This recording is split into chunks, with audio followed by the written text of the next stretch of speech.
30 avril 2002, à Trois-Rivières. Cécile Clément s'apprête à retourner chez elle après avoir rendu visite à sa mère au CHSLD Le Trifluvien. Conrad Brossard, un bénévole, offre de la reconduire.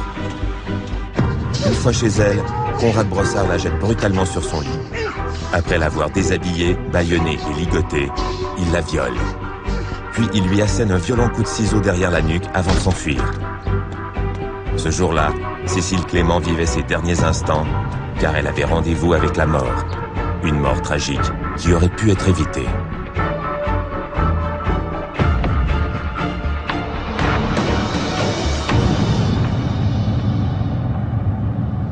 Lorsque Cécile Clément fait la connaissance de Conrad Brossard en 2002, rien dans l'attitude de cet homme en apparence aimable n'aurait pu lui laisser croire qu'elle avait affaire à un véritable monstre. Car Conrad Brossard, engagé depuis peu comme bénévole au CHSLD Le Trifluvien, était un récidiviste endurci, condamné au fil des années pour de multiples crimes d'une violence inouïe. C'est en 1966 que la carrière criminelle de Conrad Brossard débute. À l'âge de 18 ans, il écope de 7 ans de prison pour tentative de viol et vol à main armée. 4 ans plus tard, Conrad Brossard obtient sa libération conditionnelle et est assigné à une maison de transition. Mais dès le lendemain, il s'enfuit.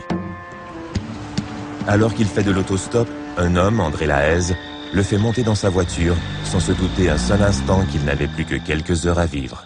Est monté à bord, est parti avec lui, l'a entraîné dans un lieu isolé. Là, s'est emparé d'un canif, d'un couteau qu'il y avait dans la voiture. Il l'a poignardé à 13 ou 14 reprises. Et c'est vraiment donné le frisson parce qu'André Lahaise a réussi à se sauver. L'autre l'a pourchassé le long de la rue pour finalement l'achever dans un fossé. Pour ce meurtre crapuleux, Conrad Brossard est condamné à 25 ans de prison. Il se passe 10 ans et en 80, il est à Cowansville. Et là, la prison organise une sortie au Floralie de Montréal. Mais on va tirer au hasard des noms de détenus pour les amener au Floralie. Lui, en théorie, il n'a pas le droit de sortir. Mais on ne sait trop comment, son nom se retrouve dans le chapeau. Son nom va sortir avec les détenus admis à aller à cette activité. Mais là, il va déjouer le système. Lors de cette sortie, Conrad Brossard en profite pour s'évader une deuxième fois. Ce soir-là, il rôde dans le parc La Fontaine à Montréal. Il a sur lui un revolver qu'il s'est procuré en prison, ainsi qu'un couteau qu'il a volé dans un magasin de sport pendant la journée. Vers 23 heures, il s'approche de l'entrée de l'hôpital Notre-Dame, là où Marc Lapierre, un jeune homme de 22 ans, attend son ami de cœur dans sa voiture. Je suis totalement en paix. Au moment où il y a une arme blanche, un revolver qui passe à travers le carreau de la voiture, du côté du passager. Et au même moment, il y a un individu qui ouvre la porte et il s'assoit. Alors, il me braque le revolver dans les côtes et il m'ordonne de conduire. Brossard force Marc Lapierre à emprunter le pont Jacques-Cartier et à se diriger vers Sorel. Peu après, il l'oblige à descendre de la voiture dans un petit boisé au fond d'un chemin sans issue. Et il me dit,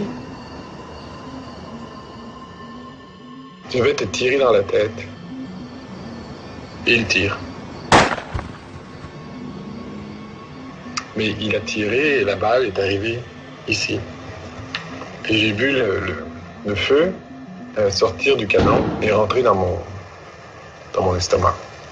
Et le bruit, j'oublierai jamais le bruit. Mais Conrad Brossard est loin d'en avoir fini avec lui. Il met le revolver sur ma tête et il tire. J'ai entendu le mécanisme du revolver et tout ça écho dans ma tête, mais la balle n'est pas sortie. Alors là, j'ai plus de questions, de plus en plus de questions et j'ai peur. Et je me dis à l'intérieur, si je fais semblant d'être mort, il va me laisser. Alors je prends une grande expiration et je ne bouge plus. Brossard s'assoit alors sur les jambes de Marc Lapierre, qui est étendu par terre sur le ventre. Il sort son couteau.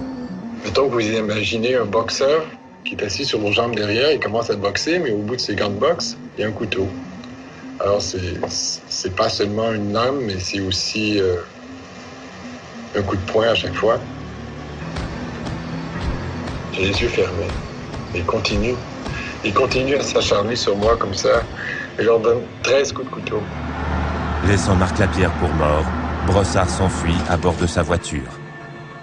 Marc Lapierre, grièvement blessé, réussit pourtant à se rendre jusqu'à une maison en construction où il s'affaisse devant la porte. Un de ses occupants l'aperçoit et appelle la police. Alors finalement, le premier arrivé, je crois que c'est un des ambulanciers. Et là, moi, j'étais prêt à laisser aller. Alors, il descend à mon visage et il me dit « Reste avec moi ». Alors, il ne veut pas me laisser perdre conscience. Alors que moi, c'est tout ce que je veux faire. Je veux m'en aller, je veux partir. J'ai plus d'énergie, là. J'ai plus rien. Marc Lapierre est aussitôt transporté à l'Hôtel-Dieu de Sorel, où l'on parvient à stabiliser son état. C'est dur sur la famille, c'est dur pour moi. C'est pas quelque chose qu'on peut mettre derrière. C'est pas quelque chose qu'on peut mettre de côté. Je vivrai pas assez longtemps pour digérer tout ça. Quelques heures plus tard, Conrad Brossard est arrêté à l'angle des rues Saint-Denis et Sainte-Catherine à Montréal. Pour cette agression sauvage et totalement gratuite, il écope de 23 ans de prison. L'année suivante, Marc Lapierre et sa famille entreprendront des poursuites contre le gouvernement fédéral, lui imputant l'erreur commise par la prison de Cowansville qui a autorisé une permission de sortie à Conrad Brossard. Malheureusement, cette poursuite traînera en longueur et finira par être abandonnée. En 1987, malgré les 2 condamnations auxquelles il fait face, Conrad Brossard se voit accorder encore une fois une semi-liberté. Il en profitera pour commettre un autre crime crapuleux. Et là, il va se présenter chez Carmen Perron. C'est quelqu'un qu'il connaît par un bagnard avec qui il a été détenu au pénitencier, un de ses amis. Alors, sous prétexte de rendre service à son ami, il va aller frapper chez Carmen Perron. Il veut téléphoner, mais on ne sait pas trop ce qui se passe, mais il va poignarder à plusieurs reprises Carmen Perron. Pour cette tentative de meurtre, le tribunal le condamne à une 3e peine de prison, cette fois de 25 ans. L'évaluation psychiatrique qui suit cette dernière condamnation le décrit alors comme un homme violent et très dangereux. Cela n'empêche pas Conrad Brossard de faire, 5 ans plus tard, une nouvelle demande de libération conditionnelle qui, cette fois, lui sera heureusement refusée. De 1995 à 2001, 5 autres demandes de libération conditionnelle échoueront elles aussi. Il obtiendra pourtant de façon ponctuelle quelques permissions de sortie avec ou sans escorte qui se dérouleront correctement. C'est un comportement en dents de scie qu'il avait, Conrad Brossard, et c'est ça qui a fini par tromper les autorités parce qu'on savait jamais à quel Conrad Brossard on avait affaire là, chez ceux qui avaient à gérer son cas, à l'examiner, à poser des diagnostics, à remplir les rapports. En mars 2001, à peine 1 an avant l'agression brutale dont Cécile Clément sera victime, il demande une nouvelle fois une semi-liberté pour participer à un projet communautaire de réinsertion sociale. Lors de leur délibération, les commissaires vont se fier à son plus récent rapport psychologique qui conclut que le risque de récidive dans des délits violents et la dangerosité de Conrad Brossard se situent entre faibles et modérés. Bon, il avait suivi des traitements, il avait suivi des formations à l'intérieur des murs, en mécanique, il avait passé son permis de conduire, il avait aussi développé une relation amoureuse, il s'était marié, il avait bénéficié de sorties avec escorte, sans escorte, et disons que sa cote était bonne aux yeux des autorités. Ainsi, après avoir commis en 30 ans de vie criminelle un meurtre sordide et 2 tentatives de meurtre gratuites et brutales, Conrad Brossard obtient pourtant sa semi-liberté en 2002. Il sera autorisé à faire du bénévolat au CHSLD Le Trifluvien auprès de personnes extrêmement vulnérables. Dans les semaines suivantes, en se conduisant de façon exemplaire, Conrad Brossard cachera parfaitement son jeu et parviendra sournoisement à gagner la confiance de Cécile Clément.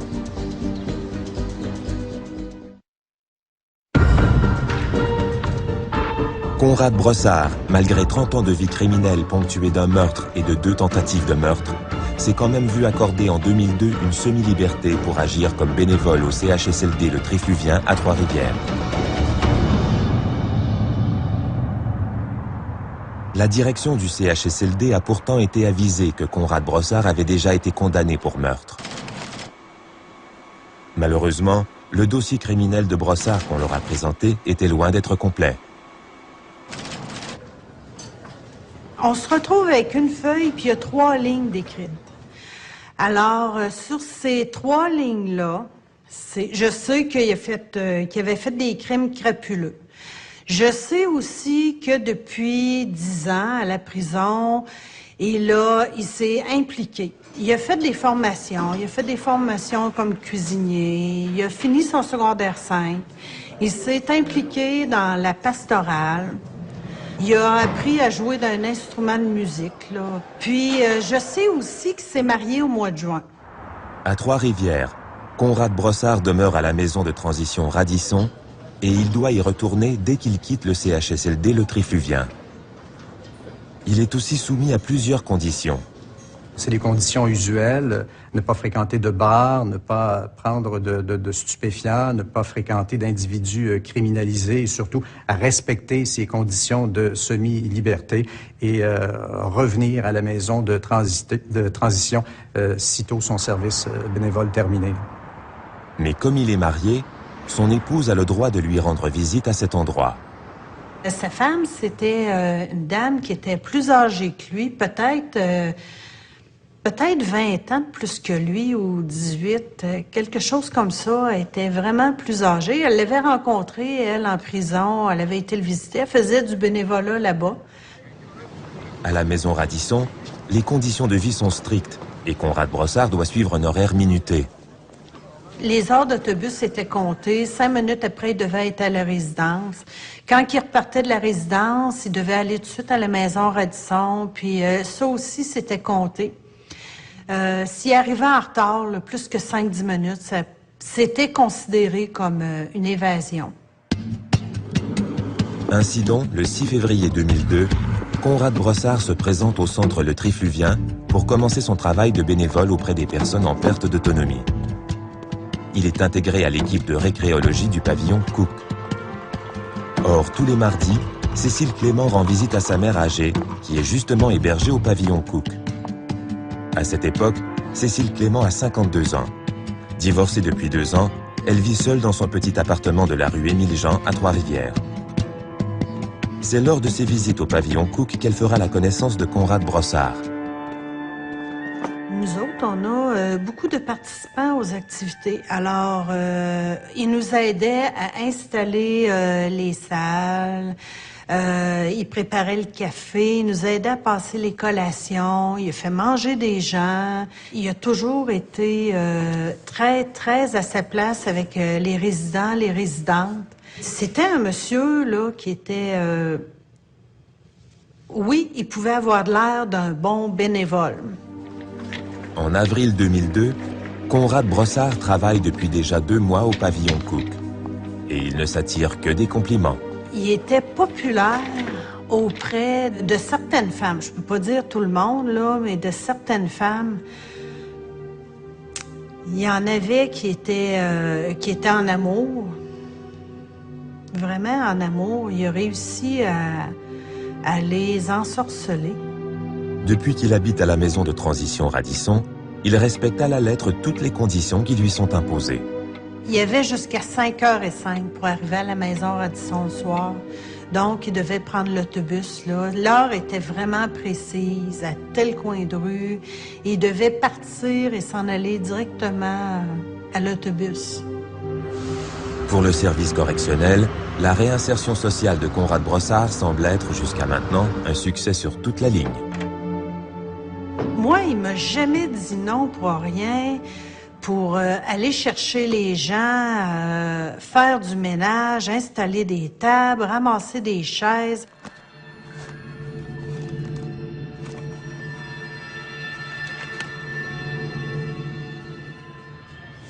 Les mardis au pavillon Cook, l'équipe de récréologie organise un bingo, une activité très populaire auprès des résidents.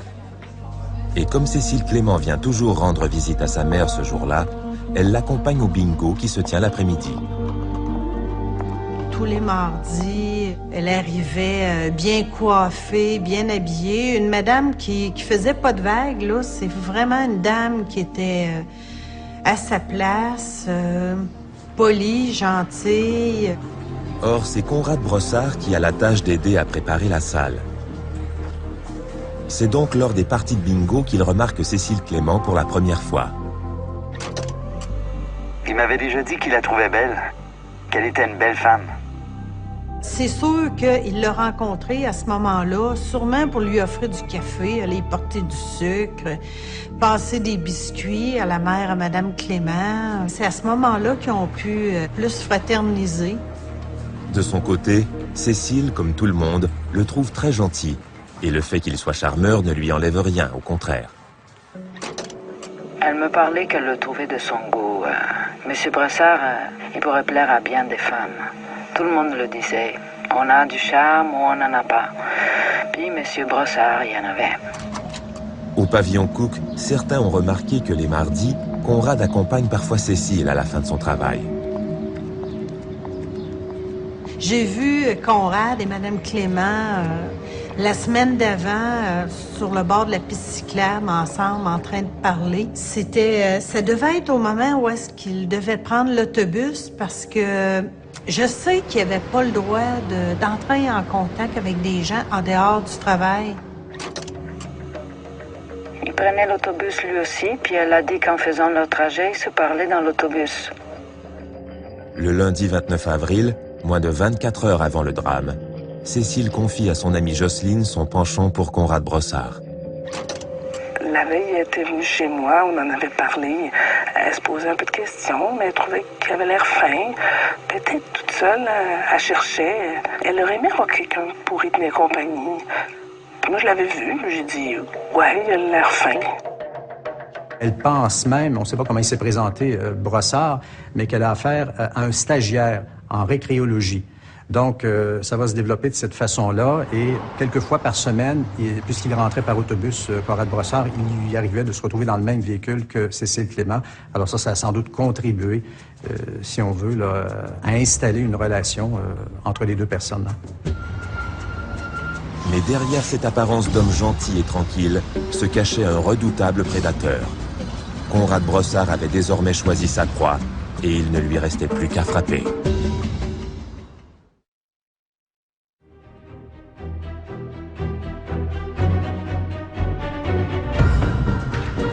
Conrad Brossard, un récidiviste condamné pour meurtre et tentative de meurtre, s'est vu accorder une semi-liberté pour faire du bénévolat au CHSLD Le Trifluvien. Il y a fait la rencontre de Cécile Clément, qui vient rendre visite à sa mère chaque semaine. Le mardi 30 avril, jour du drame, Cécile Clément reçoit un appel de son amie Jocelyne. On s'est appelé le matin parce qu'on devait souper ensemble chez sa sœur Thérèse. Cécile lui fait part de ses projets de la journée. Elle m'a dit qu'elle était pour aller visiter sa mère dans l'après-midi au pavillon Cook, puis qu'après, elle irait ramasser des cocottes de pain pour mettre dans son petit patio. Ce jour-là, comme d'habitude, Conrad Brossard doit préparer la salle pour le bingo de l'après-midi. Nous autres, à 1h, on commence à installer la salle. Fait que là, à l'époque, il y avait plein de tables à déplier, puis on installe le café, le boulier, la table pour celui qui va crier le bingo. Mais cet après-midi-là, certains remarquent que Conrad semble particulièrement intéressé par Cécile Clément. Il est venu 2 fois à la table. Il est venu lui offrir une consommation, un café ou un jus. Il lui a demandé si elle participerait à la plantation d'un arbre la semaine d'ensuite et je pense qu'elle a dit non. Un peu après 3 heures à la fin du bingo, Cécile s'apprête à reconduire sa mère à sa chambre. Quand elle revenait du bingo vers 3h30, elle passait toujours devant la salle où je faisais ma popote. Fait qu'elle arrêtait de me saluer, on jasait, elle me demandait ce que je cuisinais pour les résidents, puis on se donnait un bec, puis on se disait à la semaine prochaine. De son côté, Conrad s'affaire à remettre la salle en ordre. Mais il est pressé, car c'est aujourd'hui qu'il a décidé de s'attaquer à Cécile Clément. Le 30 avril 2002, il avait bien préparé son coup, Conrad Brossard. Il n'y a rien qui a été laissé au hasard. C'est ainsi qu'une fois son travail terminé, Conrad Brossard se rend dans une pièce qui sert de débarras. On a 2 locaux qu'on appelle les coquerons. C'est vraiment décoration de Noël. Toutes les choses qu'on veut pas qui apparaissent là, tout le reste de l'année. Brossard s'empare alors d'une paire de gros ciseaux noirs. C'est des ciseaux qui sont vraiment faits fort. À une certaine époque, on a fait des ateliers de cuir ciselé, puis les gens se sont fait des sacoches, des porte-monnaies. Alors, on avait ces ciseaux-là, puis quelques jours avant, j'avais été dans le coqueron, là, la semaine avant, avec Conrad, pour y dire que, bon, dans les semaines qui suivraient, il y aurait à faire le ménage dans ce local-là. Dans une autre pièce, il s'empare d'un grand sac à linge vide. Avec les ciseaux, il coupe le cordon du sac, l'arrache et le met dans sa poche. Ensuite, il cache le sac sous un bac en plastique et entre dans la salle de bain qui sert également de vestiaire pour certains employés. Il fouille alors dans le sac de Lisette Gauthier, une cuisinière bénévole, et s'empare de son porte-monnaie ainsi que des clés de sa voiture.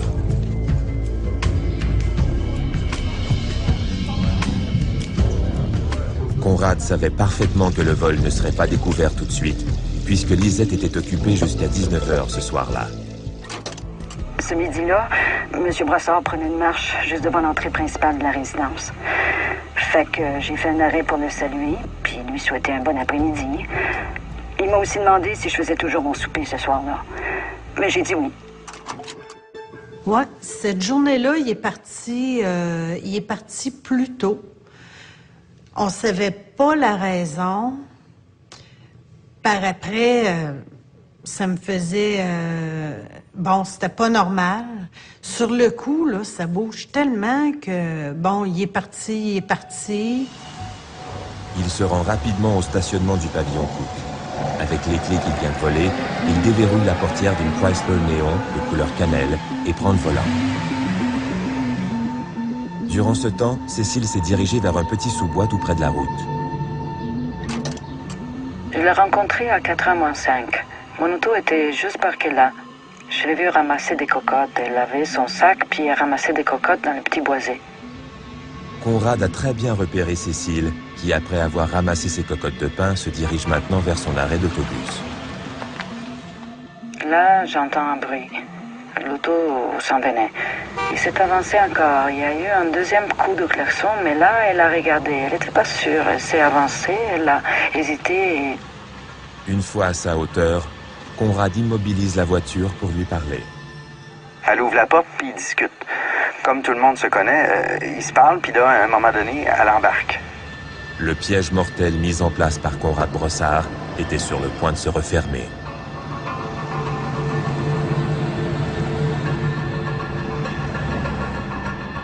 À 16h20, Conrad stationne la voiture et entre avec Cécile dans son appartement. Fait que là, je me suis aperçu qu'il y avait une auto qui était mal parquée, puis pas mal collée sur la mienne. D'habitude, ce parking-là, il est trop vide. Il dit d'un coup qu'il ouvre la porte, qu'il accroche mon miroir, tu sais, on ne sait pas, tu sais. Je sais pas qui c'est, ça, en tout cas. Je vais watcher, hein. Tout en regardant la télévision, ben, je regarde dehors. Quelques minutes plus tard, le voisin de Cécile Clément voit Conrad Brossard sortir rapidement de l'immeuble. Il marchait vite, puis un bout, il s'est mis à courir. Il le voit se diriger vers sa voiture. Là, j'ouvre la porte assez vite, elle était même pas barrée, sa porte. Là, il a embarqué, puis là, il a reculé comme une balle, il a même pas fait son stop en sortant, puis là, il s'est en allé, là, vite, là, tu sais, vite. Quelques heures plus tard, les amis et la sœur de Cécile, inquiètes de son absence à leur souper, allaient faire une macabre découverte.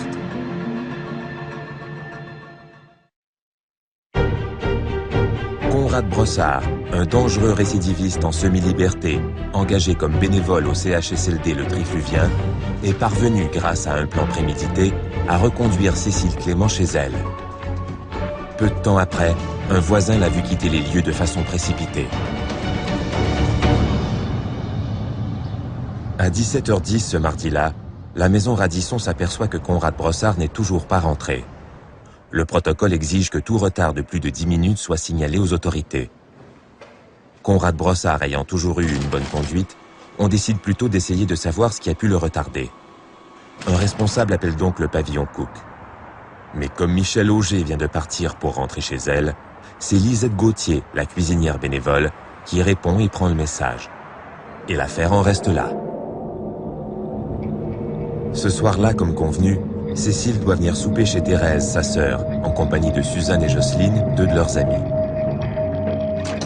J'avais dit le matin au téléphone, je vais aller te chercher vers 6h moins 20, moins quart.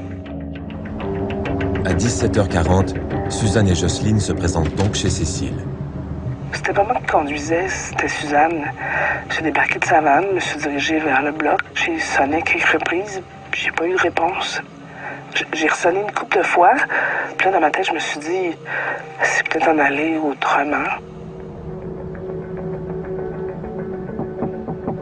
J'ai cogné dans la porte patio, puis il n'y a pas eu de réponse.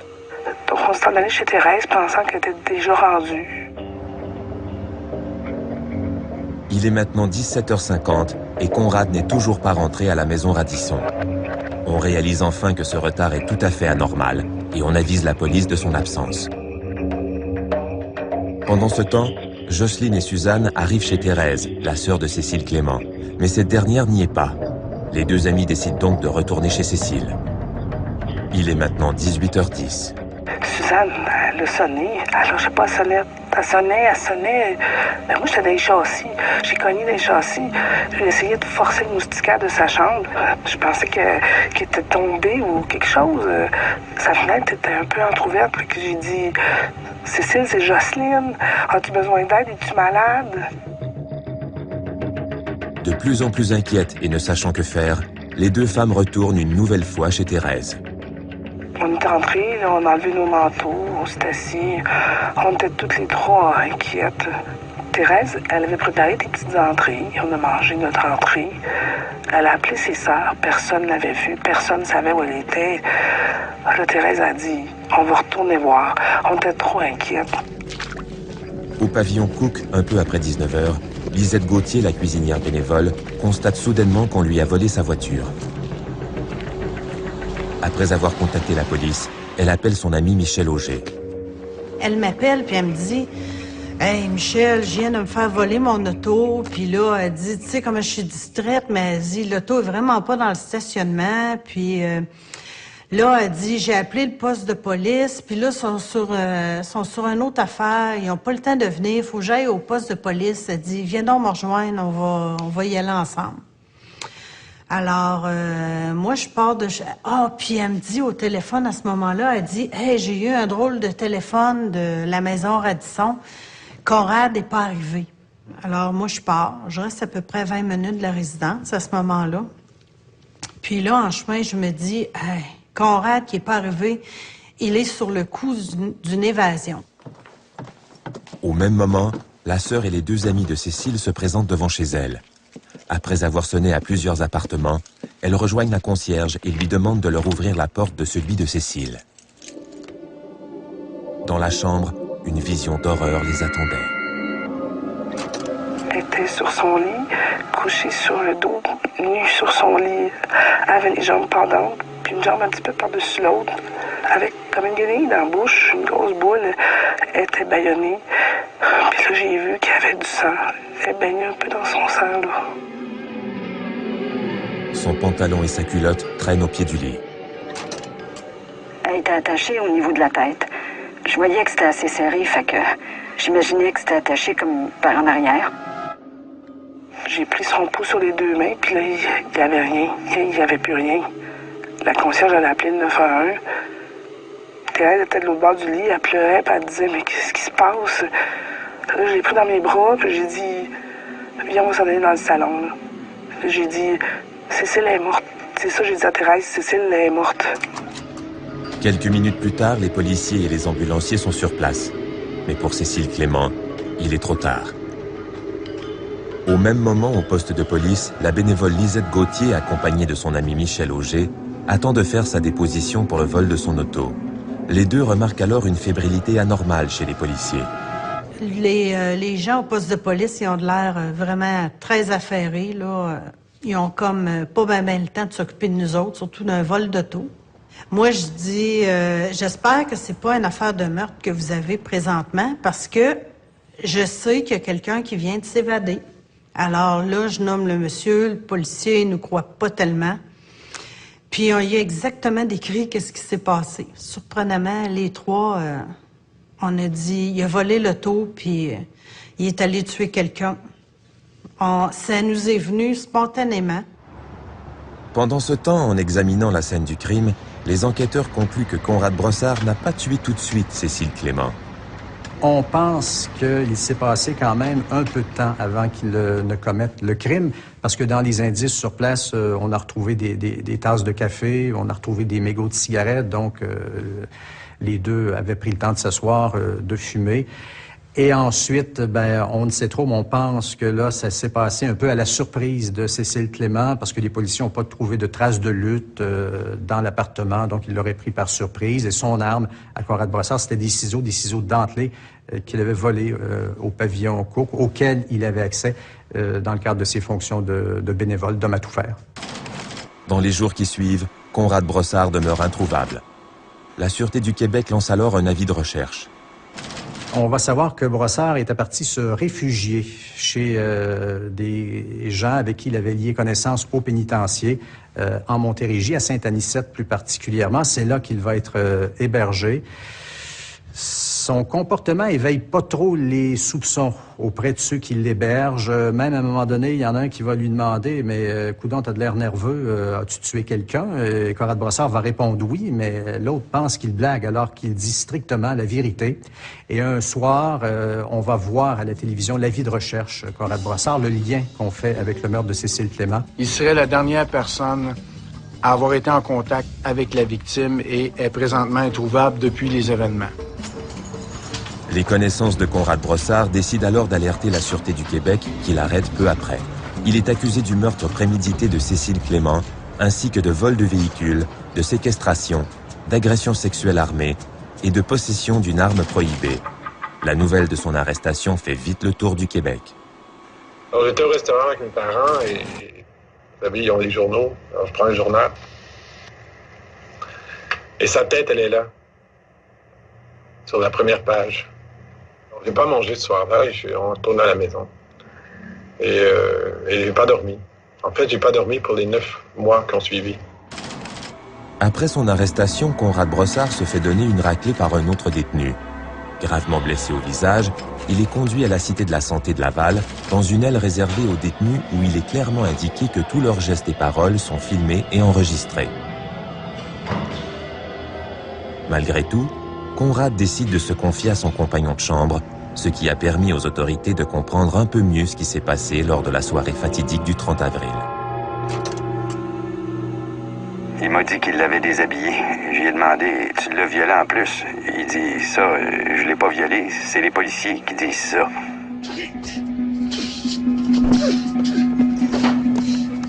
Malgré son démenti, la preuve a été faite que Conrad Brossard a bel et bien agressé sexuellement Cécile Clément.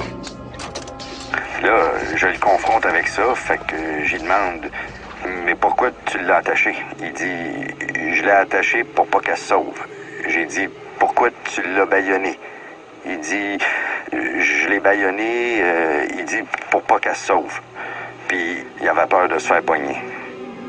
Ensuite, Conrad a pris les ciseaux qu'il avait volés à la résidence pour frapper violemment Cécile à la base de la nuque.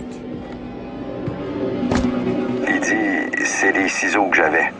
Des ciseaux qu'il avait pris à son travail, au centre qui était. Les ciseaux, il avait gardé le bout pointu. C'est comme ça qu'il a agressé la victime, en la poignant dans la gorge. Finalement, Conrad s'est rendu à la salle de bain pour se laver les mains qui étaient tachées du sang de sa victime.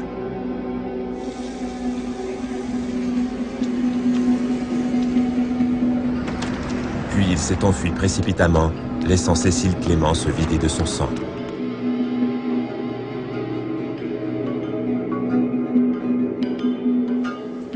Après la mort tragique de Cécile Clément, plusieurs se demanderont par quelle aberration un récidiviste endurci et extrêmement violent comme Conrad Brossard a pu obtenir une semi-liberté.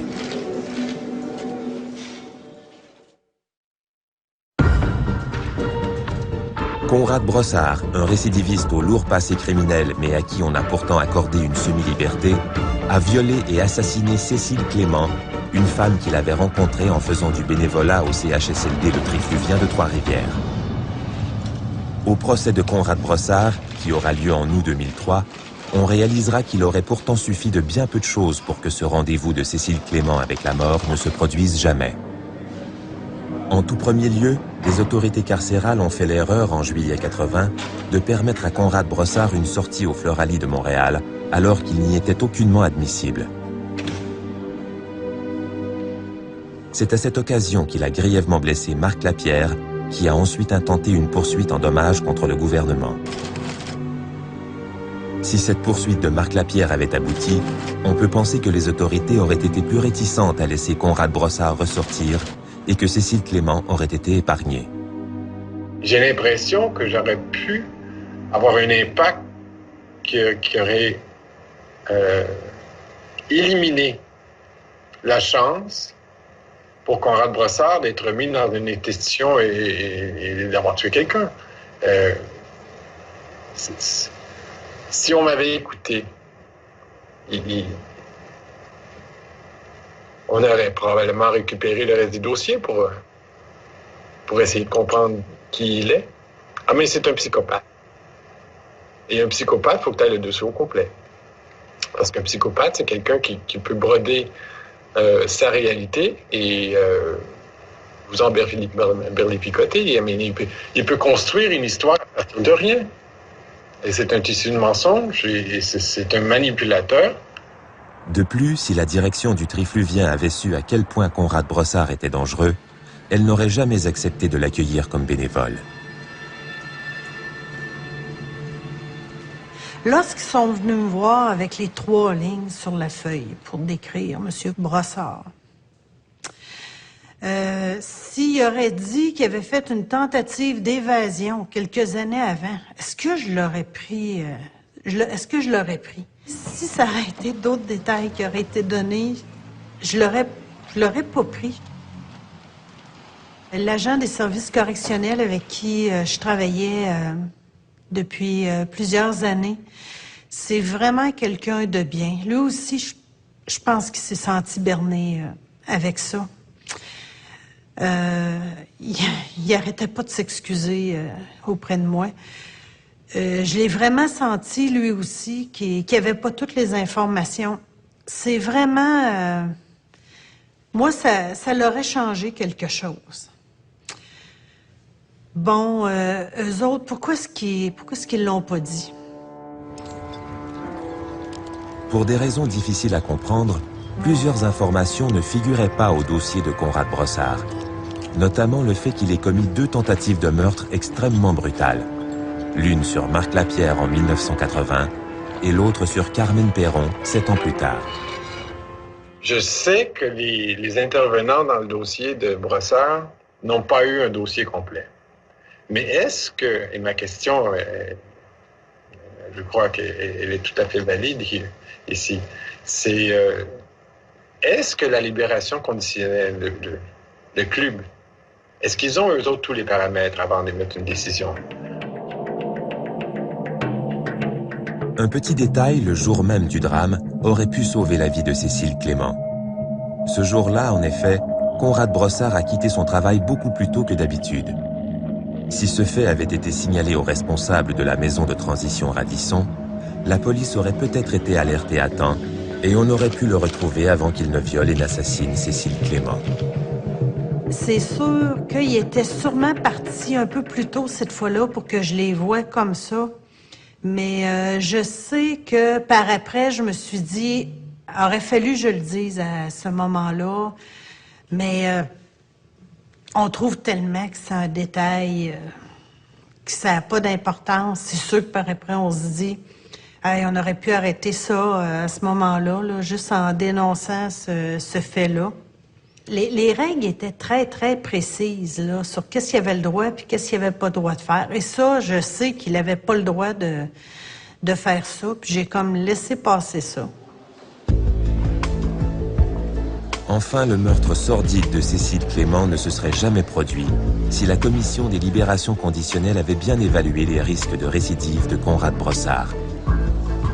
En 2004, L'institution sera blâmée pour ne l'avoir jamais soumis à un test de psychopathie qui aurait pu établir de façon significative les risques de le remettre en liberté. On lui a fait passer bien des tests en prison, il se soumet bien des traitements, suivi bien des formations, Conrad Brossard, mais il y a une chose à laquelle il n'a jamais été confronté, c'est ce qu'on appelle le test de l'échelle de Hare. Hare, c'était un professeur de Colombie-Britannique. Il avait développé cet outil, cet instrument au début des années 80 pour établir le degré de psychopathie, si vous voulez, d'un détenu. Ça mesurait différents aspects du comportement, l'agressivité, l'impulsivité, la sensibilité. Il y avait 22 items qui étaient mesurés, mais lui, il l'a jamais subi. Donc, ça n'a jamais figuré officiellement dans son dossier qu'il était un psychopathe et qu'il fallait se méfier et ne pas être méfiant, oui, quand venait le temps d'évaluer des libérations conditionnelles. Pourtant, Conrad Brossard avait tout du profil d'un criminel psychopathe. Même si officiellement on l'a jamais étiqueté comme un psychopathe, effectivement, tous ses comportements allaient dans ce sens-là. C'était quelqu'un de manipulateur, menteur, fraudeur, qui avait une vie sexuelle instable. Et aussi, ça se reflétait dans la violence des crimes qu'il commettait. Les crimes qu'il a commis parlent d'eux-mêmes. Et on dit même que le fait d'être en prison, ça, c'était de nature à accroître l'incidence de la psychopathie lorsque ces gens-là sont dans un milieu de sécurité. Ils répondent très mal aux traitements à ce moment-là qui leur sont administrés et ça développe la psychopathie. Mais effectivement, Conrad Brossard était, je pense bien, ce qu'on peut appeler un psychopathe. Chose certaine, le meurtre de Cécile Clément aura traumatisé tous les résidents et le personnel du CHSLD, et plus particulièrement Michel Auger, celle-là même qui a embauché Conrad Brossard. T'arrives pas à imaginer que tu pu faire rentrer un psychopathe à un endroit où t'as plein de gens qui sont démunis, qui peuvent être... tu sais, que t'as mis un psychopathe dans les mains de tes amis, que tu t'as rentré ça à ton lieu de travail. Hey, tu sais plus quand est-ce que tu vas être capable de ressourire. Tu penses à la famille, tu penses que ce serait ta mère. Ça n'a pas d'allure, là. Ça n'aurait pas d'allure de mettre un... Eux autres, ils savent, là, c'est quoi, là, son passé, là. Puis pourquoi ils s'en vont le mettre, là, dans un milieu avec plein de monde, là. Puis c'est pas du monde, lui, là. Pourquoi aller le mettre avec du monde, là? À 70 ans, mais qu'ils le mettent en libération. Il va être encore admissible en libération conditionnelle. Avec une paire de ciseaux, un couteau, un fusil à 70 ans, quand t'es fou, t'es dangereux pareil. T'es peut-être un petit peu moins vite, mais tu vas être dangereux pareil. Mais ils vont encore suivre des thérapies pour le remettre dehors, puis ils vont lui donner sa 6e chance, puis il va peut-être tuer pour une 6e fois. Moi, il me semble qu'il ne mérite pas. Tout ce qu'il mérite, c'est de finir sa vie en prison. Il ne mérite pas d'autre chose, là. Pourquoi donner une 5e chance, une 6e, une 7e chance à des gars comme ça?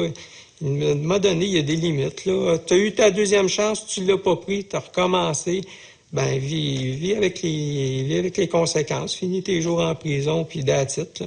C'est une histoire qu'on veut oublier, qu'on sent aussi qu'on a comme besoin d'en reparler. Ça doit être pour ça que je suis venue aujourd'hui. Parce que c'est comme un mal de tête. On peut pas compter ça à n'importe qui. On peut pas en reparler tout le temps, puis on est des années sans en reparler, mais ça reste là.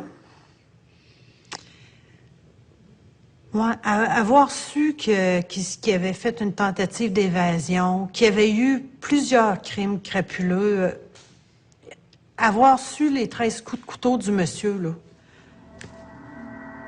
Je pense que j'aurais eu une chance de ne pas l'avoir pris. Après le décès de Cécile Clément, le CHSLD Le Trifluvien a cessé de participer au programme de réinsertion sociale du Service correctionnel canadien. Conrad Brossard a plaidé coupable à une accusation de meurtre au second degré. Il a été condamné à perpétuité. Il pourra toutefois faire une demande de libération conditionnelle après avoir purgé 25 ans de sa peine.